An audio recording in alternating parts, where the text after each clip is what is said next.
Hi everybody. This is Thursday, August 18th, and you're now looking at our successfully converted wooden brooder box that Eric has worked on for the last week in bits and parts. And you saw from our last video that we hadn't put the attached the hinged lid yet.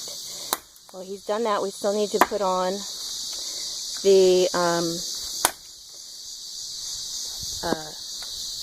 roofing material so that it doesn't rot when it rains. It is on hinges here.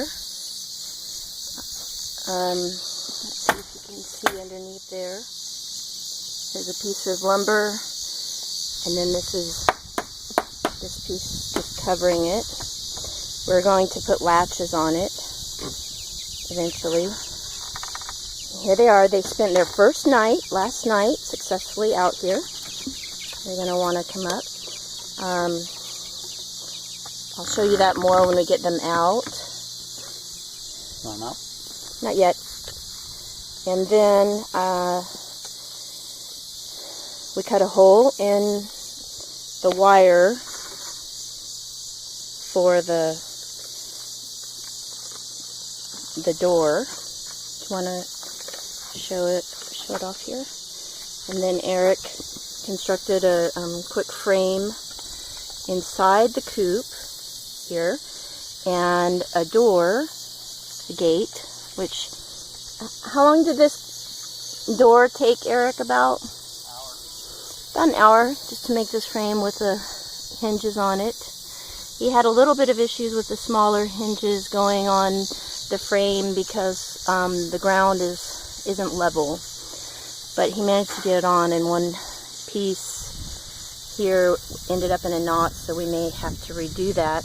But since it's inside the predator-proof coop, this is predator-proof hardware wire.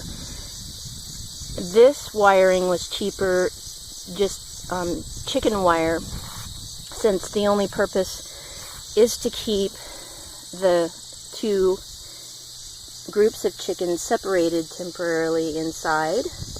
Now there was a gap that the hens could get through, and so that's the purpose of putting the frame in and stapling an extra layer on the bottom to prevent access for the chicks to get through. Of course, the hens cannot. It's all stapled on, the chicken wire is stapled on, as you can see. And then here's the latch. Now, it's going to require a little bit more work to access the chicks' quarters, their area, for a while. But remember, this is just temporary, and this is all this stuff that he did is going to come out, and it probably all together took 4 hours to measure, cut, assemble, staple. And so they have a roost. They have these two roosts for them, which they won't be using for a while. And the other hens don't, but they get to go out in free range in the meantime, and they have roosts inside of their hen house. Okay, so here's the door, which we opened from the inside, but I'm just showing you that we cut the hardware wire open and stapled it around the entryway to the box itself, so that predators and raccoons and things like that can't get in there. So in order to access their coop, I'll be going through two doors to get inside. I access the chicks themselves here with the box. Now what we did is we have a stick. Now I'm going to have to do this one-handed here.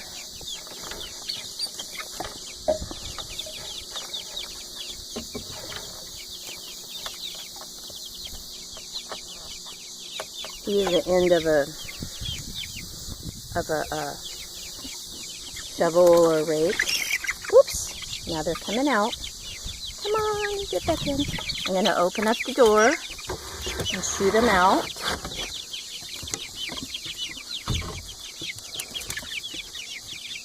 Actually, I'll do it with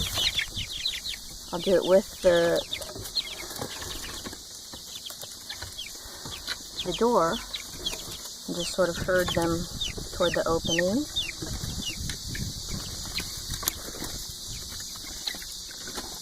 Now, this is their first. Go on, Pippi, you go too.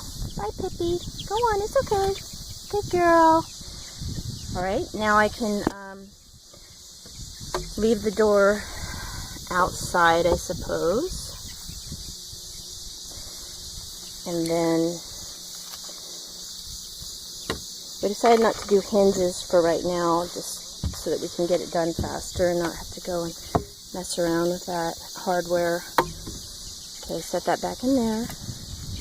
And then I want to get out the feeder and refill it and put it back in there. I'm going to leave it in there so that it can come and go. Alright, oops, I didn't shut the door, so let's go in and shut that gate to their coop so they don't get through, but they're staying in pretty well so far. Carefully. And we'll latch it. Voila!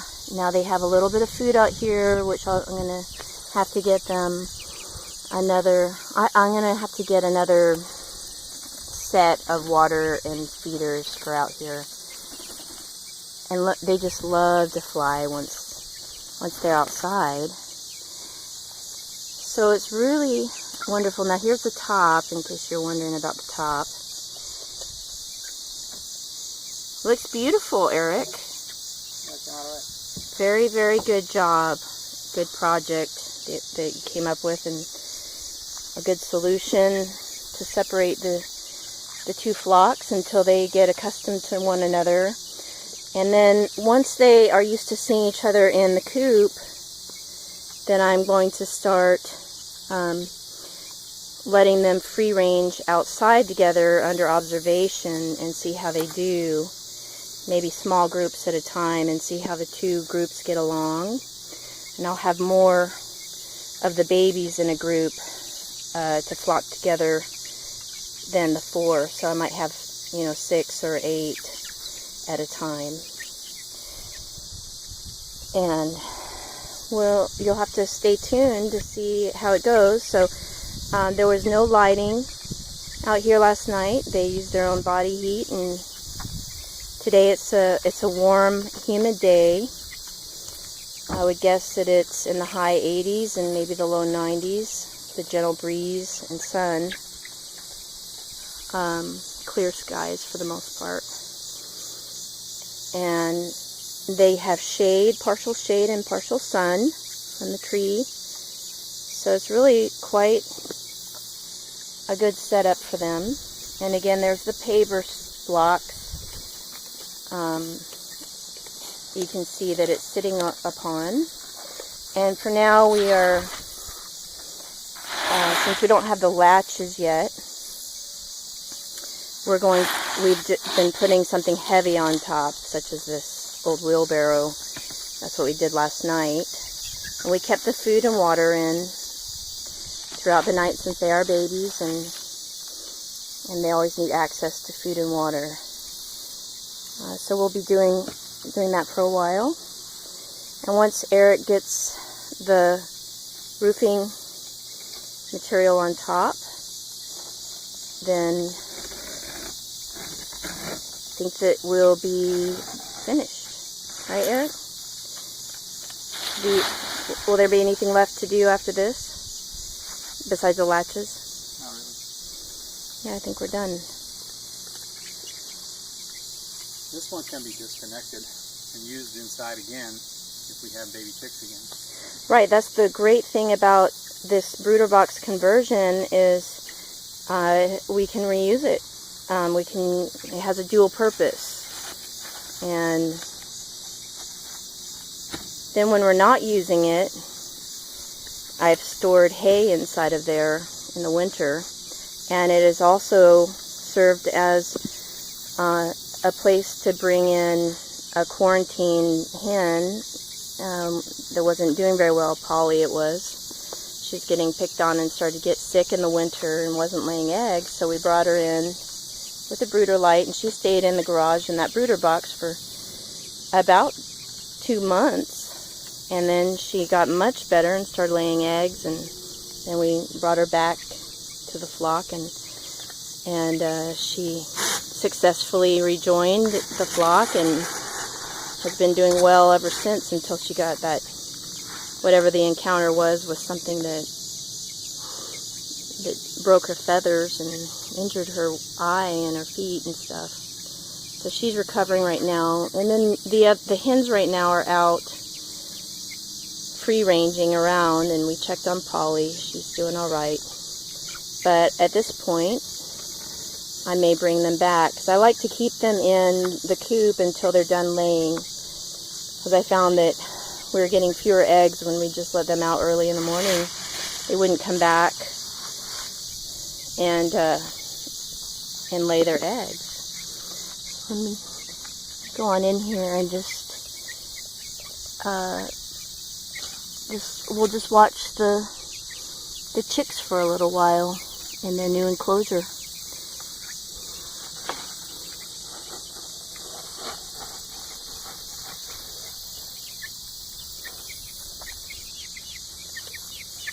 And they can easily get inside.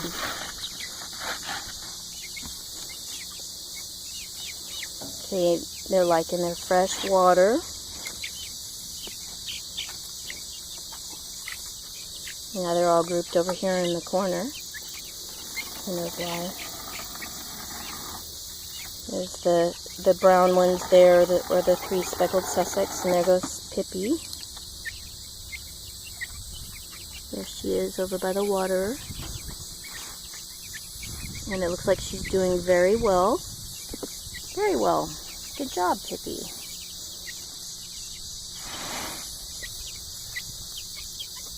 She's fitting in just like all the others.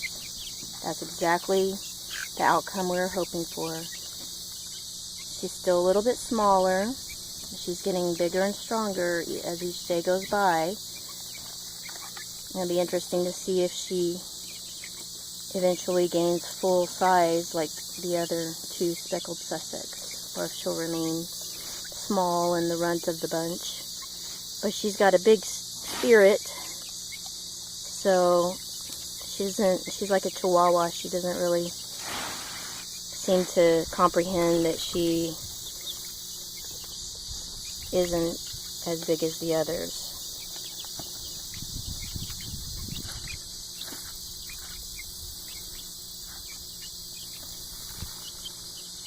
They're really interested in this corner over here. There must be some goodies. That's where we usually keep the water bowl. It sits there, and we pour the water out when it gets gross. A lot of it goes in the corner, but we try to get it out. Mom's busy. Yes, dear.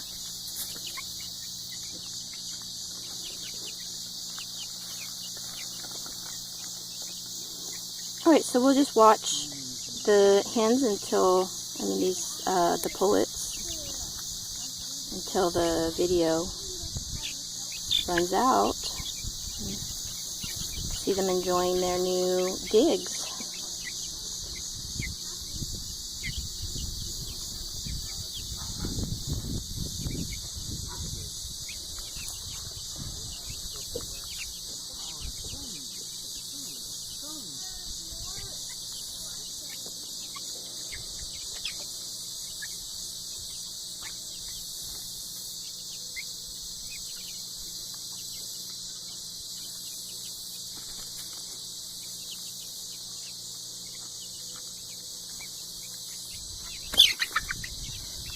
one come up and peck me, I don't let them do that, so I smacked his beak. So I think he's the cockerel. I do not want them pecking us when they're big roosters.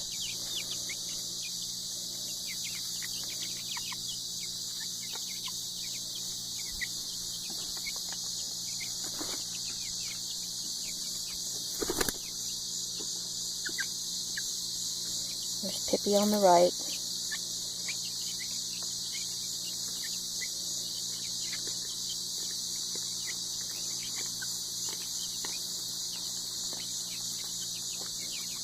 She's got the tail feather askew.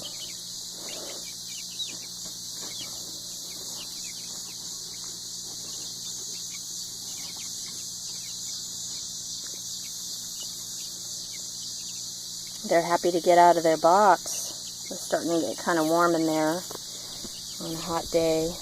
Warm and stuffy. Up I go.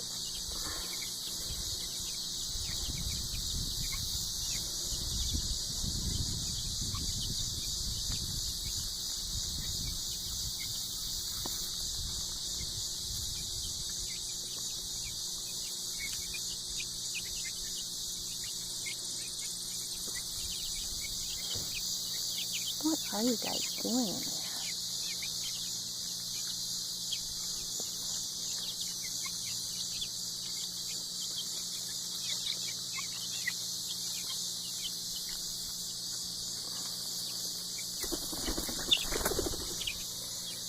All of a sudden, they decide to go flying.